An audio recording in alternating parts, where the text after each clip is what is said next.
Salam uşaqlar, deməli bugün də sizə xordallar tipini izah edəcəm. Kələsizlər yarım tipi və başı xordallar sinifi.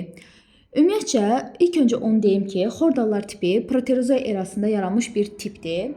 Və bu tipə həmin qrafikin içərisində yazılan məlumata baxaq. Deməli, 1778-ci ildə Simon Pallas ilk dəfə olaraq Qara dənizdə yaşayan neştərçənin quruluşunu tədqiq etmiş və onu səhvən mollyusklara aid etdi. Elə bilirdi ki, mollyusklar tipinə aid neştərçə. Lakin sonradan Kovalevski tərəfindən neştərçənin xordalı heyvanlara aid olduğu müəyyən edildi. Bir də əzizlərim, belə bir şey də deyim ki, məsələn, bu dərs izahları atılır və yəni müəyyən qədər izləyirsiniz bunu. Əgər ki, bu izahda yəni hər hansı bir xoşunuza gəlməyən məqam və yaxud da ki, fərqli izah olunmasını istəyirsinizsə və ya hər hansı bir sual ola bilər, onun izah olunmasını istəyirsinizsə, fərq eləmir, yəni hansı testdən, dimdən, taimdən, güvəndən və yaxud da ki, burada olan tapşırıqlardan hər hansı biri olursa olsun, yəni onu şərhlərdə yaza bilərsiniz və ya izahların sizə xoş gəlib gəlmədiyini də, yəni şərhlərdə bildirsəz, mən çox şad olaram, çünki öz izah etdiyim dərsin nə dərəcədə sizi qane etdiyini bilmək istəyirəm. Ona görə də sizdən çox xahiş edirəm, bunu nəzərə alsaz çox sevinərəm. Deməli, indi xordalar tipi haqqında danışaq. Xordalar tipinə 41.000 növ daxildir. Onların əsas səciyyəvi əlamətlərindən biri daxili ox skelet xordanın olmasıdır. Səciyyəvi əlamətləri yadınızda saxlayın. Bu xorda ibtidai nümayəndələrində ömrü boyu qalır, ali quruluşlarda isə, yəni onurğalarda, vertebratalarda onlar fəqərələrlə əvəz olunur. Xorda dayaq funksiyasını yerinə yetirərək bədənə möhkəmlik verir. Xordalarda sinir sistemi boru şəklindədir. Əksəriyyətində onun ön hissəsindən baş beyin formalaşır, qalan hissələrindən də onurğa beyni formalaşır. Bunlarda həmçinin udlaq üzərində qəlsəmə yarıqları olur. Harda olur? Udlağın üzərində. Xordalar tipi 3 dənə yarım tipə bölünür. Kəlləsizlər, sürfəsi xordallar və kəllələr yarım tipi. Kəlləsizlər yarım tipinə yalnız bir sinif aiddir, o da başı xordallardır. Başı xordallar nümayəndəsi neştərçədir. Dənizlərdə yaşayır. Yarım şəffaf bədənli, kiçik balığa bənzər heyvandır. Gövdəsinin hər iki ucu sivridir. Neştərə oxşuyur. Bu səbəbdən də onu neştərçə adlandırırlar. Baş hissəsi seçilmir və neştərçədə ilk dəfə olaraq bel, quyruq və quyruqaltı tək üzgəclər yaranmışdır. Bel, quyruq və quyruqaltı tək üzgəclər yaranmışdır. Bunlarda bədənin ön hissəsində lamisə çıxıntıları ilə əhatələnmiş ağız qıfı yerləşir. Onun dibində də ağız yerləşir. Qəlsəmələrin üzəri də dəri büküşləri ilə örtülübdür. Bədənin arxa hissəsində bədən boyunca dəri pərdə uzanaraq bel, quyruq və quyruqaltı üzgəci dediyimiz kimi əmələ gətirir. Quyruqaltı üzgəcində ön tərəfində anal dəlik yerləşir. Neştərçənin quruluşuna baxaq. Skeletinə gəldikdə bədənin ox skeletini təşkil edən xorda öndən quyruğa doğru uzanır. Həzm sistemi, ağız qıfı, udlaq və qəlsəmə yarıqları kirpiklərlə örtülmüşdür. Həmin kirpiklərin fəaliyyəti nəticəsində su ağza daxil olaraq özü ilə kiçik qida hissəciklərini gətirir. Daxil olan qida həzm olunur, bağırsaqdan bədənə sovrulur. Həzm olunmayan qida qalıqları da ana dəliyinə xarica açılır. Tənəffüs sistemi də dediyimiz kimi udlağın üstündə, üzərində 100 cütdən çox qəlsəmə yarığı vardır. Ağızdan daxil olan su qəlsəmələrdən keçir, qanı oksigenlə zənginləşdirir. Qan damar sistemi də qapalı qan damar sistemidir. Ümumiyyətcə, xordalar tipində, yəni qapalı qan damar sistemidir. İki əsas damardan ibarətdir. Bel və qarın qan damarından, bir də onlardan ayrılan damar şaxələrindən ibarətdir. Sadəcə neştərçənin ürəyi yoxdur. İfrazat orqanı. Həlqəvi qurdlarda olduğu kimi nefridilərdən ibarətdir. Burada nefridi yazıb, yəni deyə bilərsiniz ki, protonefrididir, yoxsa metanefrididir. Metanefridilərdən ibarətdir. Təbii həlqəvi qurd dediyinə görə metanefridi formasındadır. Sinir sistemi də bel hissəsində xordanın üstündə sinir borusu vardır. Yəni xordanın üzəri ilə sinir borusu uzanır.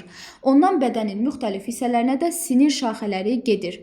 Hiss orqanları. Xüsusi hiss orqanı yoxdur. Dəri səthində yerləşən və işığı hiss edən xüsusi hüceyrələrə malikdir.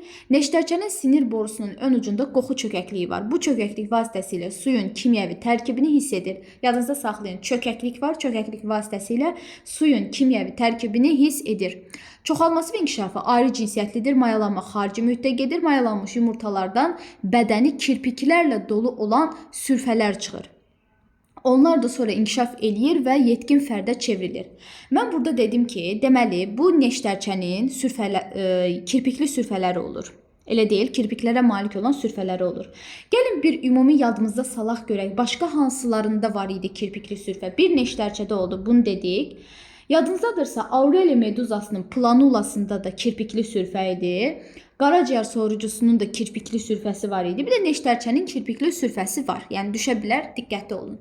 Əhəmiyyəti də vətəgə əhəmiyyətlidir. Vətəgə nəyə deyirik? Yəni balıqların qidasını təşkil edirsə, bu artıq vətəgə əhəmiyyətlidir.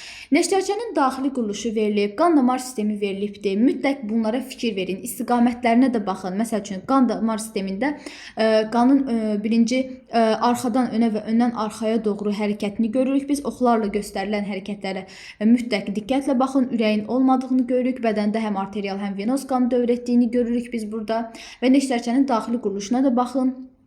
Çünki şəkil üstündə də düşə bilər, tapşırıqlara da baxarsınız. Digər bir tipimiz də kəllələr yarım tipi balıqlardır. Daha doğrusu yarım tipimiz, yəni xordallar tipinin kəllələr yarım tipi haqqında gəlin tanış olaq. Balıqların bədəninin yanlarında suyun axınını müəyyən edən xüsusi duyğu orqanı vardır. Bu duyğu orqanı, yəni tanışdır sizə də, yan xətt orqanı adlanır.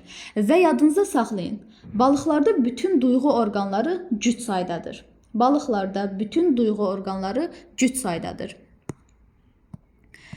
Kəlləllərə balıqlar, suda qurda yaşayanlar, sürünənlər, quşlar və məməllər aiddir. Ümumiyyətcə, dəyirmi ağızları da buna aid edə bilərik. Balıqlar ümumiyyətcə özləri belə deyək də sinif üstüyü hesab edilir. Çünki balıqlar da iki sinifə bölünür. Qığırdaqlı balıqlar, sümüklü balıqlar. Suda qurda yaşayanlar, sürünənlər, quşlar və məməllər də kəlləllər yarım tipinə aiddir. Balıqlar 20 minə qədər növ məlumdur. Yalnız su mühitində yaşayır. Bunlarda cüt üzgəclər və çənələr meydana gəlmişdir. Əksəriyyətinin bədəni pulcuqlarla örtülmüşdür. Balıqlar sümüklü və qığırdaqlı balıqlar sinifinə bölünür və əksər balıqlar sümüklü balıqlardır. Niyə məsəl üçün mən əksər balıqlar deyirəm? Çünki məsəl üçün nərə kimilərdə sümük olmur. Amma nərə kimilər sümüklü balıqlara aiddir. Bu niyə belədir? Çünki nərə kimilərdə də sümüklü balıqlarda olduğu kimi üzmə qovuğu vardır, gəlsəmə qapaqları vardır, üzərində də pulcuqlar vardır. Sonra burada qığırdaqlı balıqları görürsünüz. Deməli, qığırdaqlı balıqlarda da skeleti qığırdaqdan təşkil olunmuşdur. Bu balıqlara akula və skatlara aiddir. 5-7 cüt gəlsəmə yarığı yerləşir.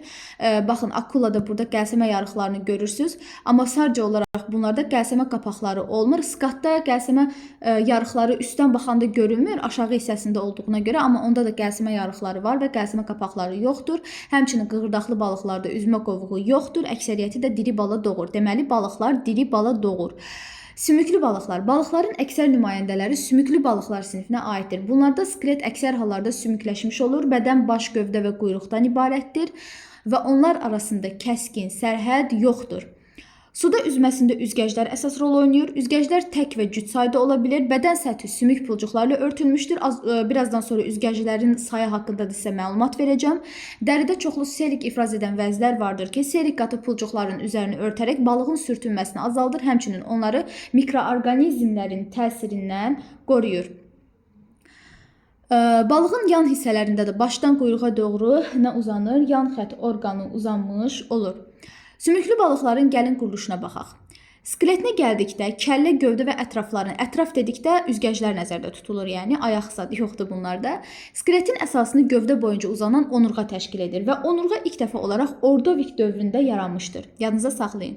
Onurğa özü ilk dəfə olaraq Ordovik dövründə yaranmışdır və ilk dəfə iki şöbəli onurğa, yəni gövdə və quyruq şöbəsindən, fəqərələrindən ibarət olan onurğa isə Devonda, balıqlarda yaranmışdır.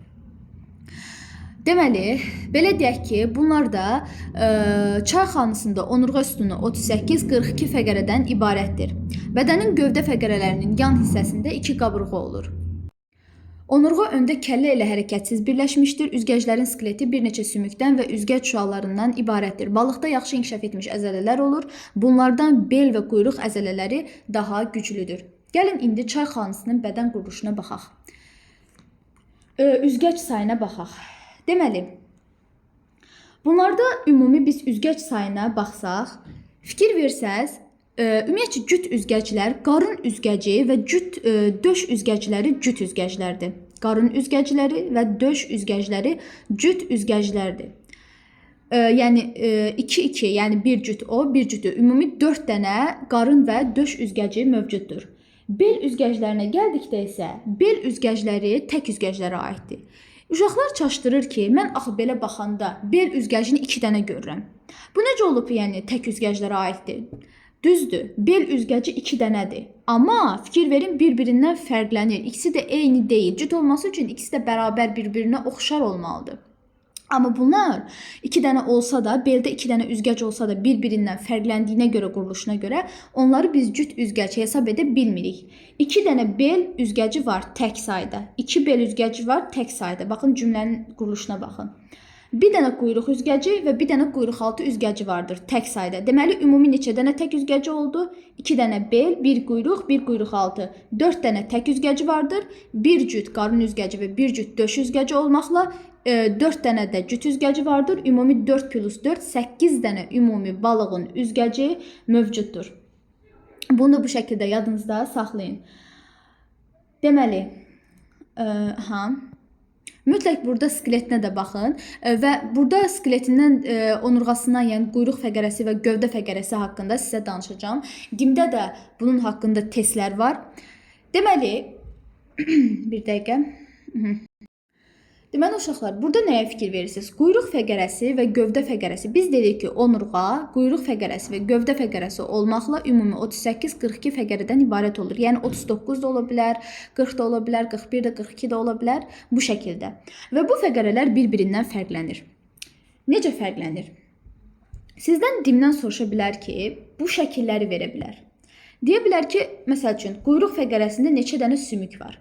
Quyruq fəqərəsi özü bir dənə sümükdür. Elə bu özü bir dənə sümükdür. Bir sümük. Və ya gövdə fəqərəsində soruşa bilər ki, sizdə neçə dənə sümük var? Gövdə fəqərəsində də elə bu özü yenə də bir dənə sümükdür. Bax, bu da bir dənə sümükdür. Bu da bir sümükdür. Yəni bunu ayrı sümük, bunu ayrı hesablamayın. Zaten bu elə bir dənə sümükdür. Sümük sayı belə.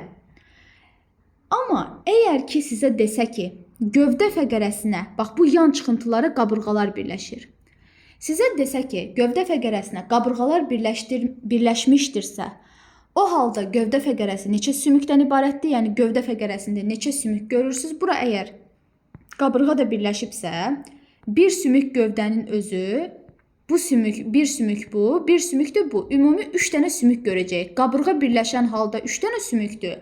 Qabırğa birləşməmiş halda isə bir dənə sümük elə gövdə fəqərəsinin özüdür. Bəs yaxşı, sizə soruşsa ki, qabırğalar birləşən halda neçə növ sümük görürsünüz şəkildə? 2 növ sümük. Bir fəqərənin özüdür, bu fəqərənin, gövdə fəqərəsinin özü. Bir də qabırğalar. Qabırğalar da ayrı sümükdür da. 2 növ sümük, bir fəqərənin özü, bir də qabırğalar. 2 növ sümük görəcəksiniz, 3 ədəd sümük görəcəksiniz. Qabırğa birləşən haldan danışıram amma. Qabırğa birləşməyən halda isə bir növ sümük və bir növ sümük görmüş olacaqsınız. Zaten quyruq fəqərəsinə də heç nə birləşmir. Burada baxırsınız yuxarı çıxıntılar, yuxarı qövslər, mütləq həmin yazılan hissələrə baxın.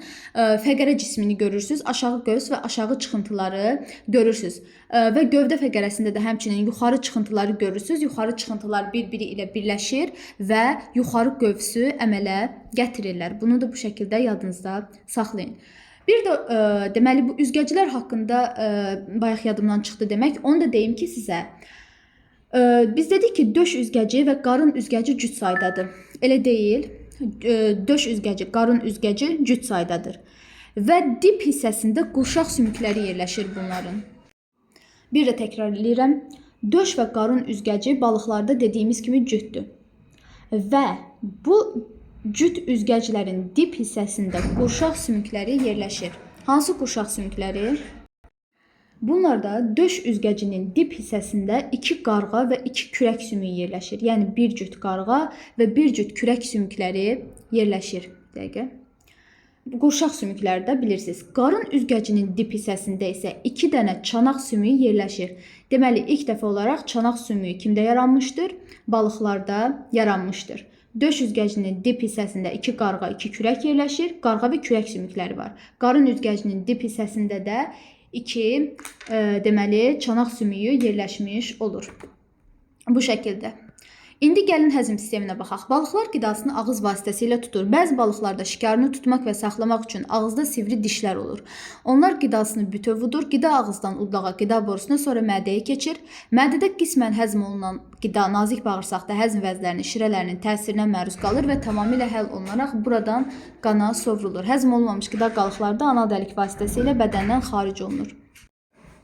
Deməli, burada daxili quruluşuna da mütləq baxarsınız balığın. Hansı orqanın harda yerləşməsinə də fikir verin. Ola bilər ki, məsələn, testlərdə sizə şəkil düşər. Onu məsəl üçün mətn üzrə yazmaz. Sadəcə şəkil üzərindən onu təhlil eləməyiniz lazım olacaqdır.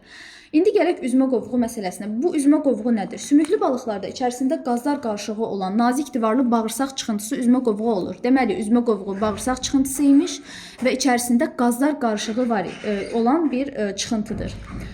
Üzmə qovuğu balığın çəkisi və kütləsi ilə əlaqəsinə baxaq. Birinci, çəki ilə kütlə eyni şey deyildir. Çəki ümumiyyətcə, belə deyək də, fizikadan da bildiyimiz kimi yerin cazibə qüvvəsinə qarşı göstərdiyi təzyiqdir. Kütlə isə, məsəl üçün, həmin balığın özünün ölçüsü, yəni kütləsi nəzərdə tutulur. Üzmə qovuğu çəkidən asılıdır, tərs mütənasib asılıdır. Üzmə qovuğu kütlədən isə ümumiyyətcə asılı deyildir. Gəlin baxaq indi çəkidən necə asılıdır. Təsəvvür edin ki, üzmə qovuğu şişibdir, şişmiş bir vəziyyətdədir. Yəni şar da adi məsəl üçün şişəndə göyə qalxır, elə deyil, çəkisi azalır və göyə qalxır. Elə balıqda da əgər ki, üzmə qovuğu şişərsə, onun çəkisi azaldığına görə şar kimi, yəni suyun üzünə qalxacaq. Yox, əgər ki, balıqlarda üzmə qovuğu belə deyək də ölçüsü azalarsa, balacalaşarsa, bu zamanda balığın çəkisi artacaqdır və o suyun dip hissəsinə çökməyə başlayacaqdır. Kütlədən necə asılıdır? Kütlədən də dediyimiz kimi asılı deyildir. Çəkidən də gördüyümüz kimi, məsəl üçün balığın üzmə qovuğunun həcmi, sahəsi artanda çəkisi azaldı, çəkisi azalanda üzmə qovuğunun sahəsi artdı. Yəni ümumiyyətcə tərs mütənasib asılıdır. Və burada da deyir ki, deməli, balıq suyun dərin qatlarına indikdə üzmə qovuğunun həcmi kiçilir, yuxarı qatlarına üzdükdə isə üzmə qovuğunun həcmi də böyüyür. Bu da balığın tez bir zamanda suyun qatlarında yer dəyişməsini asanlaşdırmaq üçün nəzərdə tutulur. Tənəffüs sisteminə gəldikdə balıqlar qəlsəmələrlə tənəffüs edir. Ağızdan daxil olan su qəlsəmələri yuyur və bu zaman suda həll olunmuş oksigen qəlsəmələrdəki qana keçir. Qəlsəmələrin üzəri qəlsəmə qapağı ilə örtülmüşdür. Belə bir şey deyim. Yəni balığı gözünüzün önünə gətirin. Bu balıq tənəffüs etdiyi zaman ilk öncə deməli, məsələn, balıq tənəffüs eləyir. Bu zaman ilk öncə ağzını açdığı zaman onun qəlsəmə qapaqları qapanır. Onun ağzının içərisində mənfi təzyiq yaranır. Mənfi təzyiq yarandığına görə, yəni suya müqavimət göstərə bilmir də, mənfi təzyiq, aşağı təzyiq. Həmin su daxil olur ağızdan. Ağızdan daxil olanda sonra balıq ağzını bağlayır. Ağzını bağladıqdan sonra qəlsəmə qapaqları açılır. Həmin su, yəni artıq bədəndən daxil olan su qəlsəmə qapaqlarından keçir, yuyur. Onu belə deyək də oksigenlə zənginləşdirir. Bu şəkildə və belə deyək də, məsəl üçün suyun kənar edilməsi zamanı isə balığın ağzında müsbət təzyiq olduğuna görə, yəni ağzındakı təzyiq kənarda olan təzyiqdən daha çox olduğuna görə o təzyiq nəticəsində onu çıxarda bilir, suyu çıxarda bilir. Yəni o zaman ağızdakı təzyiq müsbət olacaqdır. Bu 10-cu sinifdə də ilk dərslərdə, ilk paraqraflarda müsbət mənfi olaraq, yəni həmin hissədə balığın tənəffüs sistemi göstərilmişdir. Qan damar sisteminə gəldikdə isə qan damar sistemi ürək və damarlardan ibarətdir. Balıqların ürəyində yalnız venos qan vardır, bədənində isə həm arterial, həm də venos qan vardır. Yadınızda saxlayın ki, balığın vena damarında yalnız venos qan hərəkət eləyir. Arteriya damarlarında həm venos, həm də arterial qan. Bunu orada şəkildə izah eləyəcəm. Balıqların ürəyi 2 kameralıdır, qulaqçıq və mədəcikdən təşkil olunmuşdur. Ürəkdən çıxan venos qan qəlsəmələrlə təmizləndikdən sonra bədən orqanlarına aparılır və yenidən ürəyə qayıdır. Balıqlarda qan damar sistemi qapalıdır. Şəkildə də görürsünüz, ürəyin yalnız venos qanla təmin olunduğunu, vena damarı ilə ürəyə qan gəlir, qulaqçıq, oradan da mədəciyə və qarın aortası vasitəsilə yenidən bədənə vurulmuş olur. Bu şəkil üzərindən baxsaq, ilk öncə proses necə baş verir? Təsəvvür edin ki, ürəkdə venos qan var. Bu venos qan qarın aortası vasitəsilə aparılır qəlsəmələrə. Qəlsəmə, yəni gətirici arteriyalar. Gətirici arteriyalarda olan qan venos qandır. Sonra qəlsəmələrdə arterial qana çevrildikdən sonra çıxarıcı arteriyalar. Çıxarıcı arteriyalarda isə arterial qandır. Ona görə deyirdim ki, arteriya damarlarında həm venos, həm də arterial qan olur. Həmin arterial qan bütün bədənə aparılır, bütün orqanlara oksigeni çatdırır, sonra yenidən venos qana çevrilir. Venos qana çevrildikdən sonra da vena damarı vasitəsilə yenidən ürəyə qayıtmış olur. İfrazat sisteminə gəldikdə də bel hissəsində onurğanın yanlarında bir cüt, belə deyək, qırmızımtıl qonur rəngli lent şəkilli böyrək yerləşir və böyrəklərin şəkilləri də 10-cu sinifdədir. Mütləq şəkillərə də baxın. Yəni ümumiyyətcə bütün canlıların böyrək formasının şəkillərinə baxın. Böyrəklərdə süzülən son parçalama məhsulları 2 sidik axarı ilə sidik hissəsinə gətirilir. Sidik hissəsi də anal dəlikdən bir qədər arxada xaricə açılır. Sinir sistemi də baş və onurğa beynindən, ondan çıxan sinirlərdən ibarətdir. Balıqlarda baş beyin 5 şöbədən ibarətdir. Ön beyin sürü ilə üzməni təmin edir. Bir də təkrar edirəm. Ön beyin sürü ilə üzməni təmin edir. Aralıq beyin, orta beyin, uzunsov beyin və beyincikdən təşkil olunmuşdur. Və bu şöbələrin hər birinin də özünün əhəmiyyəti var. Məsələn, uzunsov beyin tənəffüs, qan dövranı, həzm və digər funksiyaların idarə olunmasında, beyincik isə müvazinət və hərəkətin koordinasiyasında iştirak edir. Dediyim kimi, ön beyində sürü ilə üzməni təmin edir. Hiss orqanları. Balıqlarda görmə, eşitmə, dad bilmə, qoxu bilmə, lamisə və yan xətt kimi hissiyyat orqanı var. Mən dərsin əvvəlində də dedim ki, balıqlarda bütün duyğu, yəni hissiyyat orqanları cüt saydadır. Və balığın burnu var. Sadəcə olaraq balıq heç vaxt burnundan tənəffüs eləmək üçün istifadə eləmir. Niyə bəs burnu var? Sadəcə qoxunu hiss edə bilmək üçün buruna ehtiyacı var. Balığın tənəffüsü qəlsəmələr vasitəsilə olur. Yan xətt orqanı vasitəsilə balıqlar su cəryanının istiqamətini və gücünü hiss edə bilirlər. Və bir də qulaqdan, yəni eşitmədən danışsaq, ilk dəfə olaraq balıqlarda daxili qulaq yaranmışdır. Ön beyində dediyimiz kimi sürü ilə gəzməni təmin edən forma idi. Və burada məsəl üçün beynin şəkli verilibdir. Mütləq burada diqqət yetirərsiniz. Çünki şəkillərlə də düşə bilir. Yəni deyir ki, bu hansı canlının beynidir? Yəni hansı tipə aid olan, hansı sinifə aid olan formasına, quruluşuna diqqət yetirin. Hansının harda yerləşməsinə də mütləq diqqət yetirin. Balıqların çoxalması və inkişafı. Balıqların əksəriyyəti ayrı cinsiyyətli heyvanlardır. Yumurtalıqlarda yumurta hüceyrələr, kürülər, toxumluqda isə spermatozoidə malik ağ rəngli toxum mayəsi əmələ gəlir. Əksər balıqlarda mayalanma bədəndən xaricdə gedir, yəni suda gedir. Mayalanmış kürülərdən sarılıq hissəsinə malik sürfələr çıxır. Bəs nə zaman biz həmin balığı körpə adlandırırıq? Nə vaxt ki, sürfənin sarılıq hissəsi, ehtiyat qida maddəsi bitib tükəndi, o müstəqil qidalanmağa başladı, artıq o körpə adlanır, sürfə yox. Sarılıqdakı ehtiyat qida maddələri sərf olunduqdan sonra da onlar müstəqil qidalanmaya keçir və körpə halını alır. Tapşırıqlara da mütləq baxarsınız. Balıqların müxtəlifliyi, balıq ehtiyatlarının qorunması. Deməli, sümüklü balıqların əsas dəstələri haqqında danışım. Pəncəüzgəçli balıqlar müasir dövrdə yaşayan yeganə növü Latmeriya balığıdır. Digər balıqlardan daha yaxşı inkişaf etmiş əzələli cüt üzgəcləri ilə fərqlənir.